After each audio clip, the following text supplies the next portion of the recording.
ക്ലിനിക്കിൽ പല്ല് റീപ്ലേസ് ചെയ്യാൻ വരുന്ന മിക്കവാറും പേഷ്യൻസ് പറയുന്ന ഒരു കാര്യം എന്താണെന്നല്ല, ഫ്രണ്ടിൽ മാത്രം റീപ്ലേസ് ചെയ്താൽ മതി ഡോക്ടറെ, ബാക്കിൽ റീപ്ലേസ് ചെയ്യേണ്ട. അപ്പൊ ബാക്കിൽ 2-3 പല്ലുകൾ മിസ്സിംഗ് ആണെങ്കിൽ നമ്മൾ അവരോട് അതിന്റെ ഒപ്പം റീപ്ലേസ് ചെയ്യട്ടെ എന്ന് ചോദിക്കുമ്പോൾ അവർ പറയുന്നത് ഫ്രണ്ടിൽ മാത്രം അല്ലേ കാണുന്നുള്ളൂ, സോ ബാക്കിൽ റീപ്ലേസ് ചെയ്യേണ്ട ആവശ്യമില്ലല്ലോ.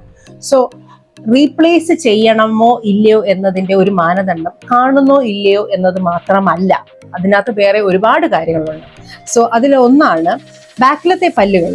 നിങ്ങൾക്ക് അറിയാം, അത് അനാറ്റമിക്കലി ഭയങ്കര ബ്രോഡാണ്, ഭയങ്കര ബിഗ് പല്ലുകളാണ് നമ്മുടെ ഫ്രണ്ടിലത്തെ പല്ലുകൾ വെച്ച് നോക്കുമ്പോൾ. സോ ബിഗ് പല്ലുകൾ ആയതുകൊണ്ട് തന്നെ ച്യൂവിങ്ങിന് വേണ്ടിയിട്ട് അത്രമാത്രം ഫോഴ്സുകൾ ഈ പല്ലിന് കൊടുക്കാൻ പറ്റും. പക്ഷെ ഈ ഫ്രണ്ടിലത്തെ പല്ലുകൾ അനാറ്റമിക്കലി നോക്കുമ്പോൾ തന്നെ മനസ്സിലാവും ഭയങ്കര മെലിഞ്ഞ പല്ലുകളാണ്. സോ ബാക്കിലത്തെ പല്ലുകൾ നഷ്ടപ്പെടുമ്പോൾ നമ്മുടെ സബ് കോൺഷ്യസ് മൈൻഡിൽ തന്നെ നമ്മുടെ ബോഡിയുടെ ഡിഫൻസ് ആയിട്ട് നമ്മുടെ ഫ്രണ്ടിലത്തെ പല്ലുകൾ ഉപയോഗിച്ച് തുടങ്ങും ചവയ്ക്കാൻ വേണ്ടി.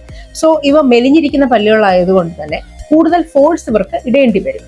സോ കൂടുതൽ ഫോഴ്സ് ഇടുമ്പോഴത്തേക്ക് വീണ്ടും ഈ പല്ലുകൾ മെലിഞ്ഞു തുടങ്ങും. അതായത് കൂടുതൽ ഫോഴ്സ് ഇടുന്നത് കാരണം കൂടുതൽ വെയറിംഗ് സംഭവിക്കുകയാണ്.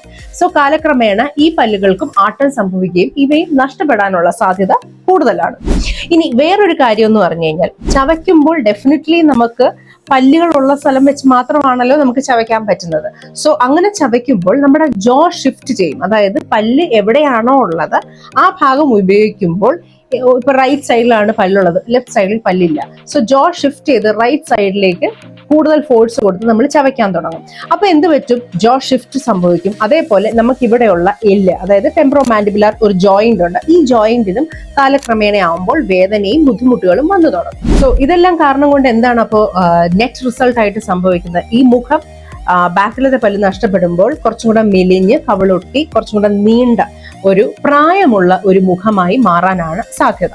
ഇനി ചിലരിലുണ്ട് ഇതെല്ലാം നഷ്ടപ്പെട്ട് ബാക്കിൽ 2 സൈഡിലും പല്ലുകൾ നഷ്ടപ്പെട്ട അവസ്ഥ. അങ്ങനെയുള്ള ആളുകളിലും വെർട്ടിക്കൽ ഡയമെൻഷൻ, അതായത് മുഖത്തിന് ഒരു ഡയമെൻഷൻ ഉണ്ട്, മുഖത്തിന് ഒരു ആകൃതിയുണ്ട്, ആ ആകൃതി നഷ്ടപ്പെട്ട് കുറച്ചും കൂടെ പതുങ്ങിയ ഒരു മുഖമായിട്ട് കാണാനാണ് സാധ്യത. So don't wait for problems to start. Instead protect your smile front and back.